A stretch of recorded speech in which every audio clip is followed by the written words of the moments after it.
Finance கமிஷனுக்கும் தமிழ்நாட்டுக்கு கேட்குற ஜஸ்டிஸ்க்குமான point. அதாங்க முதலமைச்சர் பேசினதில் 3 விஷயம்.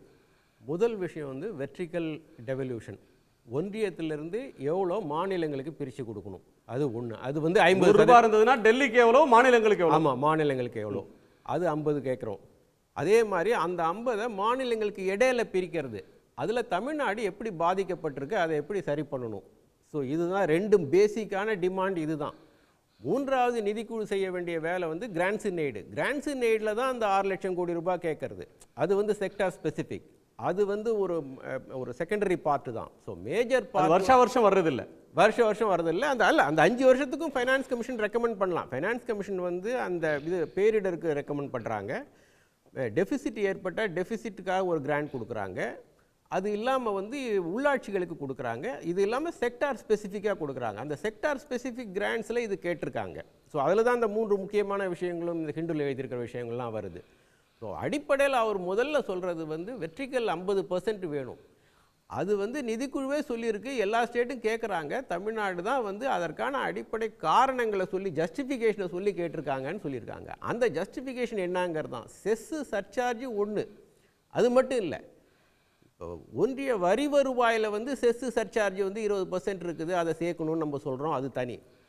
வரி வருவாயே இல்லாமல் வெளியே வந்து அதிகமாக வரி வருவாய்க்கு மேலே வசூல் பண்ணிகிட்டு இருக்கிறாங்க.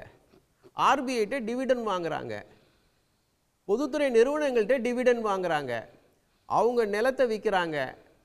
இதெல்லாம் வந்து செய்யும்போது அதை வந்து மாநிலங்களுக்கு பிரிக்கிறது இல்லை. ஏர்போர்ட்டை விற்கிறதுலாம் இதில் வர்றது. ஆமாம், இதில் நமக்கு அதனுடைய டைமென்ஷன் என்னன்னு பார்த்தா நான் டாக்ஸபிள் நான் டிவிசிபிள் பூல் வந்து பார்த்தா இப்போ இந்த வருடம் வந்து கிட்டத்தட்ட 53% அது வந்துடுச்சு. எவ்வளோ இருக்கும்? 40 சார். அரசியலமைப்பு சட்டம் வந்து மொத்த வருவாயும் வரி வருவாயாக இருக்கும்னு நினச்சி தான் இது பிரிக்க சொல்கிறதுக்கு நிதிக்குழுவை போட்டுது. பாதிக்கு மேலே வரி அல்லாத வருவாய் உங்களுக்கு வருது. இப்போ இந்த வருடம் பட்ஜெட்டில் நான் சொல்கிறேன் 23-24 14% வந்து நான் டாக்ஸ் ரெவென்யூ, இந்த டிவிடெண்ட் ஆர்பிஐட்டிருந்து வாங்குறது, போக்குவரத்து, இது மாதிரி விஷயங்கள். 39% கடன் வாங்குறாங்க. ஸோ மொத்தம் வந்து 53% வரி அல்லாத வருவாய் வந்து ஒன்றிய அரசுக்கு வருது. ஸோ 43%, அந்த 43 செஸ் போக்குவரத்து இதை நம்ம சண்டை போட்டு பாதிக்கு மேல வந்து வரி அல்லாத வருவாய் வந்து அரசியலமைப்பு சட்டம் சொன்னது வந்து ஒன்றிய அரசினுடைய மொத்த வருவாய், அன்னைக்கு வரி வருவாய் தான் இருந்தது, அதனால மொத்த வருவாயும் பிரித்து கொடுக்கணுங்கிறது தான். அப்படி பார்த்தா டிவிசிபிள் புள்ளியாக வராதது கிட்டத்தட்ட 53% வெளியே இருக்குது.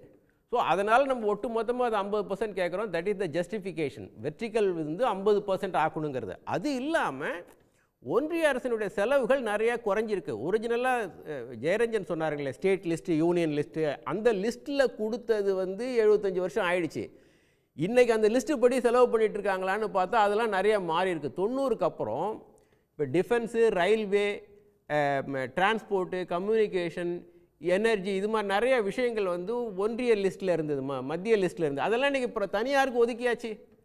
அதில் அரசு செலவு பண்ணுறதில்ல. ரயில்வே கூட வந்து நிறையா தனியார் மயப்படுத்திட்டு இருக்கீங்க.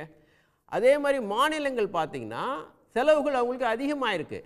இப்போ நம்ம முதலீட்டை ஈர்க்கிறதுக்கு எவ்வளோ கன்செஷன் கொடுக்க வேண்டியதுக்கு இண்டஸ்ட்ரியலிஸ்ட்டுக்கு, அதுக்கான இன்ஃப்ராஸ்ட்ரக்சர் கிரியேட் பண்ணணும். ஸ்பெஷல் ப்ராப்ளம் முதலமைச்சர் சொன்ன வயோதிகர்கள் அதிகமாக இருக்கிறது, இன்ஃப்ராஸ்ட்ரக்சர், இது அர்பனைசேஷன், பேரிடர் தொடர்ந்து வந்துக்கிட்டு இருக்குது, கண் கூட பார்க்குறோம், ஃப்ரீக்வெண்ட்டாக வருது. ஸோ இப்போ இதெல்லாம் வந்து எக்ஸ்பெண்டிச்சர் மாநிலங்களுக்கான செலவுகளை அதிகப்படுத்திடுச்சு. அப்போது அந்த ஒரிஜினலாக கான்ஸ்டியூஷனில் உள்ளது வந்து மாறி இன்றைக்கி ஒன்றிய அரசுக்கு ஒரிஜினலாக வந்து கான்ஸ்டியூஷன் படி 1/3 அவங்களுக்கு செலவு, மாநிலங்களுக்கு 2 செலவு. ஆனால் வரியில் அப்படியே மாறி இருக்கும். அவங்களுக்கு 3/2 அவங்க வசூல் பண்ணுறாங்க, நம்மக்கிட்ட 1/3 தான் வந்துட்டு இருந்தது.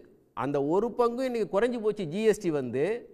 ஸோ செலவு வந்து அதிகமாக இருக்குது. 3/2 விட 4/3 அளவுக்கு வந்து மாநிலங்களுக்கு செலவு அதிகமாக இருக்குது, ஒன்றியத்துக்கு குறைஞ்சிருக்கு. அதனால வெர்டிக்கல் வந்து 50% கேட்குறோம். 1. 2வது தமிழகத்துக்கு வஞ்சிக்கப்படுறது வளர்ச்சி, அதாவது அடிப்படையாக இந்த கிரைட்டீரியா இது வரைக்கும் 40 வருஷமாக நம்ம பாதிக்கு மேலே குறைஞ்சிருக்கு. 8%-லேருந்து 4% வந்ததுக்கு அடிப்படை காரணம் வந்து வருமானம். ஒவ்வொரு மாநிலத்தினுடைய தனி மனித வருமானத்தின் அடிப்படையில் இன்கம் கிரைட்டீரியாங்கிறோம், அதன் அடிப்படையில் அவங்களுக்கு கொடுத்ததுனால. ஸோ வருமானம் உங்களுக்கு குறைவாக இருந்தால் உங்களுக்கு அதிகமாக டிரான்ஸ்ஃபர் கிடைக்கும், வருமானம் அதிகமாக இருந்தால் எனக்கு குறைவாக கிடைக்கும். ரெண்டாவது மக்கள் தொகை. மக்கள் தொகை அதிகமாக இருந்தால் உங்களுக்கு அதிக டிரான்ஸ்ஃபர், குறைவாக இருந்தால் எனக்கு குறைவாக கிடைக்கும். ஸோ இந்த ஒரே ஒரு 2 காரணத்தினால தான் நம்ம. அடுத்து ஏரியா, இங்கே பாருங்கள், உங்களுடைய பரப்பளவு எவ்வளோ, பரப்பளவு அதிகமாக இருந்ததுன்னா உங்களுக்கு அதிக டிரான்ஸ்ஃபர், குறைவாக இருந்தால் நமக்கு குறைவு. ஸோ இந்த 3லேயும் வந்து 85% வெயிட்டேஜ் கொடுத்துருக்காங்க இப்போ இந்த 15வது நிதிக்குழு வரைக்கும்.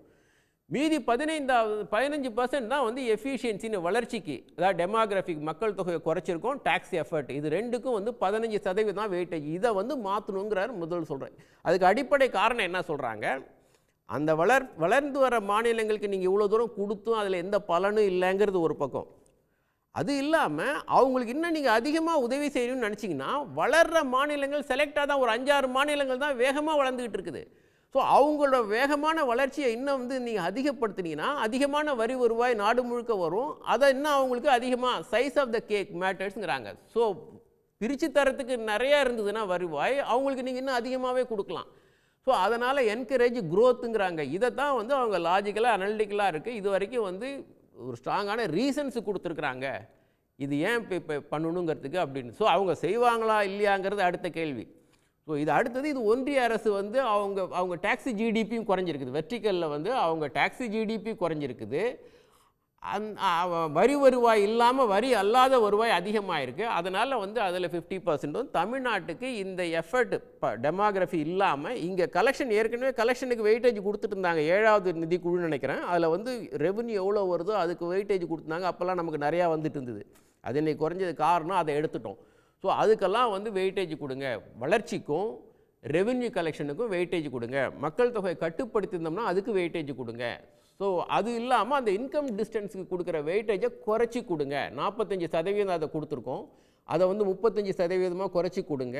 அதே மாதிரி மற்ற இதுக்கு நமக்கு தமிழகத்துக்கு அனுகூலமான விஷயங்களில் வெயிட்டேஜ் அதிகப்படுத்தி கொடுக்கணும்னு சொல்லி கேட்டிருக்கோம்.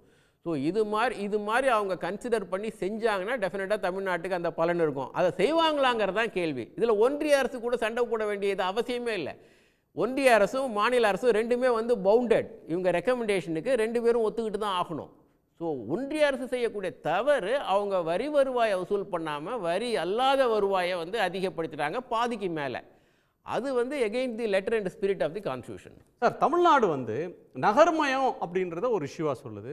முதியவர்களுக்கான கேர் தமிழ்நாடு வந்து வருங்காலத்தில் முதியவர்கள் அதிகமாக இருப்பாங்க, அதாவது ஆயுட்காலம் கூடும் அப்படின்றத கணக்கிட்டு சொல்கிறாங்க. இப்போ இது மற்ற மாநிலங்களுக்கு பொருந்தாதா சார்? இயற்கை பேரிடர் இந்த 3 விஷயத்தை சொல்லி இதற்கான சிறப்பு திட்டம் வேணும். இல்லை, அதான் ஃபைனான்ஸ் கமிஷன் நான் சொன்ன மாதிரி டெபிசிட் கிராண்ட்ஸும் பேரிடருக்கானதும் உள்ளாட்சிக்கும் எல்லா மாநிலங்களுக்கும் பிரித்து கொடுக்குறாங்க. அது வந்து ஒரு ஃபார்முலா பேசிஸில். அது இல்லாமல் ஒவ்வொரு மாநிலத்துக்கும் சிறப்பு பிரச்சனைகள், ஸ்பெஷல் ப்ராப்ளம்ஸ் தான் ஸ்பெசிஃபிக்காக இருக்கும். ஸோ அதுக்கு வந்து துறை வாரியாக வந்து நம்ம கிராண்ட்ஸு கேட்போம்.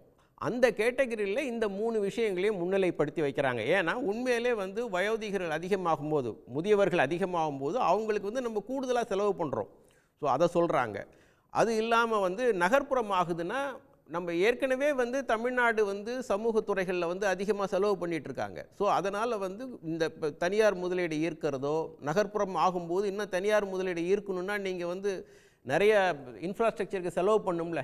இப்போ மெட்ரோ நம்ம எதுக்கு கேட்குறோம், அது வந்து நாடு முழுவதுக்கும் அதுக்கு பலனளிக்கும் தானே. இது சென்னைக்கு மட்டுமா அந்த மெட்ரோ, தமிழ்நாட்டுக்கு மட்டுமா? இங்கே வந்து அந்த வளர்ச்சி நடந்ததுன்னா அதனுடைய விளைவு வந்து ஜிடிபியில் அதிகமாக தெரியும், ரிஃப்ளெக்ட் ஆகும், வளர்ச்சி அதிகமாகும், எஃபிஷியன்சி அதிகமாகுங்கிறது தான்.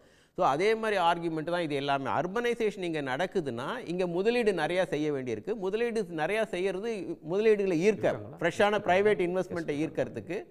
ஸோ இன்னொரு அந்த பேரிடர், இது எல்லாமே வந்து ஸ்பெசிஃபிக் ப்ராப்ளம்ஸ், ஸ்டேட் ஸ்பெசிஃபிக், ஒவ்வொரு மாநிலத்துக்கும் அது வந்து வேறுபடலாம். ஸோ அதனால் நம்ம இந்த இதை கிராண்ட்ஸில் தான் கேட்குறோம், கிராண்ட்ஸுக்காக தான் இதை கேட்குறோம். வெர்டிக்கலும் ஹரிசாண்டல் டெவல்யூஷனும் மாநிலங்களுக்குள்ளே பிரித்து கொடுக்கறதும் முக்கியமான விஷயம். அது வந்து நமக்கு வந்து பாதிக்கு குறைஞ்சிருக்கு. 40 வருஷத்தில் 8% இருந்தது, 4% இருக்குது. அதை தான் நம்ம மாற்றி கேட்குறோம். அது கிடைச்சாலே ஃபார்முலா பேசிஸில் நமக்கு வந்து அதிகமாக ஃபார்முலா மாறினா பணம் வர்றது மாறிடும். நம்ம ஒரிஜினலாக அந்த 8% இன்னைக்கு வரைக்கும் இருந்துன்னா 3 லட்சம் கோடி ரூபாய் நமக்கு கிடைச்சிருக்குங்கிறத அந்த கணக்கு போட்டு சொல்கிறது. அந்த 8% இருந்திருந்ததுன்னா நமக்கு இந்த 3 லட்சம் கோடி ரூபாய் படிப்படியாக குறைஞ்சதை கம்ப்யூட் பண்ணி சொல்கிறாங்க. ஸோ இதை இன்னும் கண்டினியூ பண்ணிங்கன்னா இந்த இழப்பு இன்னும் அதிகமாகும்.